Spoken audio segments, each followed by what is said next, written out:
It's like about 106, 7, 8 degrees. I'm dripping in sweat. Have you ever seen yellow tomatoes? I'm visiting my friends out here on the rice ranch where I used to live, and she's grown some yellow tomatoes, and I'm privileged to have her give a couple to me for my dad and I to have. Okay, John, here's the object. It is my Jugendherberge. Okay, this is my card for youth hostels. Everywhere I went in Europe in the 1980s, 1983, they would stamp in the book the stamp of the youth hostel. Memories. Basically, it's sort of like a memory book thing. But if you see this one over here, that's the Cork, Ireland Youth Hostel stamp. In 1983, I stayed in the Cork Youth Hostel, and that object reminds me of one of the most embarrassing moments that I almost was embarrassed by. I know that doesn't make sense, but I'll explain it to you now. Okay, I was touring Europe with 2 cameras, one for black and white, one for color. I took color slides, probably 1,000, and black and white, probably 500 pictures easily. I developed the black and white on my own when I got home. I'll show you some of the pictures here when, later on. Okay, so I tour in Cork, Ireland. I go to the Blarney Castle and I see the Blarney Stone. And if you kiss the Blarney Stone, it gives you the, well, what do they call it? The gift of gab, that's what it is. And sort of you talk a lot and you sort of say things that people are going to enjoy, hopefully. Or bored like you are now as you're listening to me, but I can't say for sure. So in any case, I go back to the youth hostel at the end of the day. And it's time to repose, to put my head down on the pillow. But of course, what do? Ding, ding, ding. I put everything together.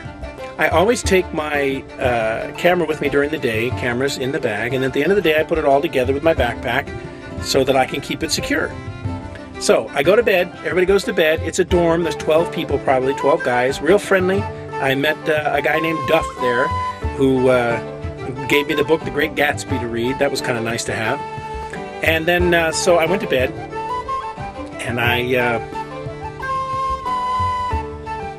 had to get up early in the morning, because I had to catch the bus to get to Rosslare in order to take the boat to go to France. So I go to bed. First thing in the morning, 6 o'clock in the morning, I wake up. And I get my things together to leave, and I realize my cameras are missing.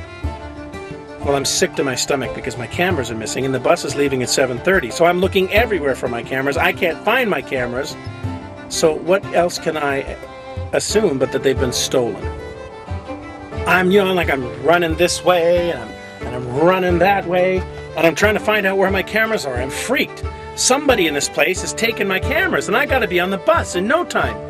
So after looking everywhere and just flipping out I can't find it, I decided I better go tell the people who own the hostel. I'm thinking my trip is ruined.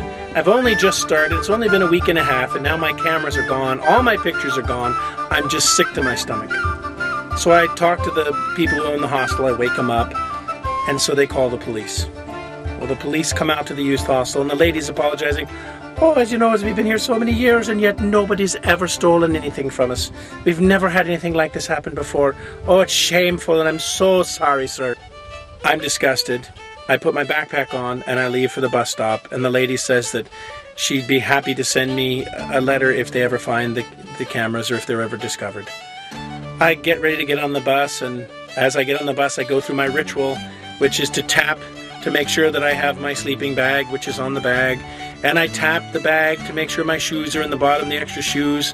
And I tap the top of the bag to make sure that my camera bag is inside my backpack, where I always put it when I go to sleep, so that when I sleep, my head is on it like a pillow and nobody can steal them.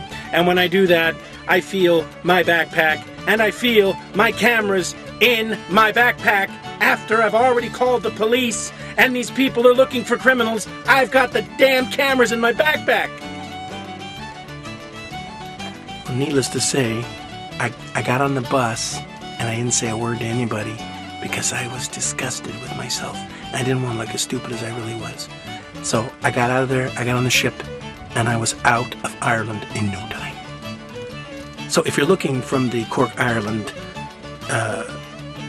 Youth Hostel and you remember somebody stealing cameras, it didn't happen. And that's what my youth hostel thing with all the pictures